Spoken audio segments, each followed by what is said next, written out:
On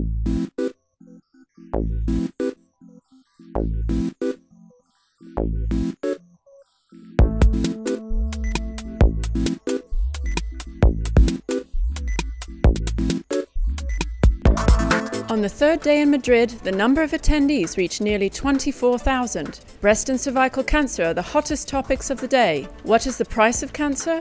The keynote lecture in the morning session debated how to cope with escalating costs. I don't think we can continue practicing as we do and have done for decades without incorporating supportive and palliative care in our practice. In my medical unit, oncology unit, we start the supportive care early. It decreases pain, it decreases dyspnea, it decreases some another symptoms and condition, and patient using the simple drug can decrease using the chemotherapies that more toxic. Supportive care is acquiring a more central role than in the past, as there is evidence that better patient outcomes and quality of life can be achieved when it is started early alongside cancer treatments. Some reflections from today's dedicated controversy session also suggested that supportive care services could potentially enable a better resource allocation to make oncology more sustainable. A possibility to have a smaller cost. I think it could be interesting to be able to maybe better manage adverse events, so that we have maybe less unscheduled visits to the hospital or maybe emergency room visits. There is also questions, I guess, about even for patient cost toxicities, what they have to pay out of pockets and how we can help them in this struggle.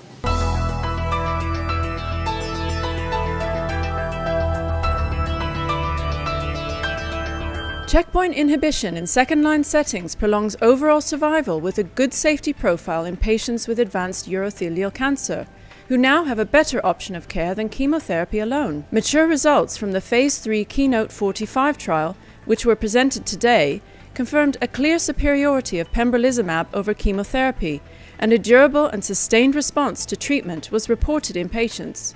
Treatment of metastatic urothelial cell carcinoma after first line has always been a great challenge due to the limited efficacy of chemotherapy.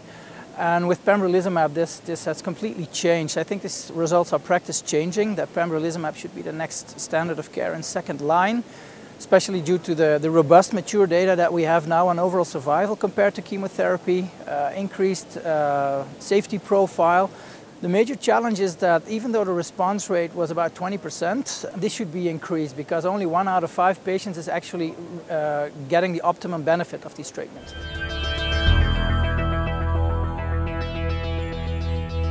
Oncologists were used just to do chemo in the past, and nowadays we are suddenly asked to become immunologists, basically because of the success of immunotherapy, and also to be more and more flexible when adapting to the new side effects and opportunities given by the biological treatments. In the era of personalized medicine, training as an oncologist has become more and more challenging. Now you need to put together what's being developed, and also there's not a lot of information on that topic yet for applying to patients. Biomarkers, especially biomarkers for immunotherapy, are changing our daily practice. Your training in oncology has to be up to date with the changing times, and nowadays there are more and more sessions on this genetic testing. Every year, the popular Young Oncologist track represents an opportunity not to be missed for networking and keeping up with this changing scenario. Educational sessions were held at ESMO 2017 to discuss trial designs and clinical cases with expert oncologists, delivering tips for including the latest advances from the field into daily practice.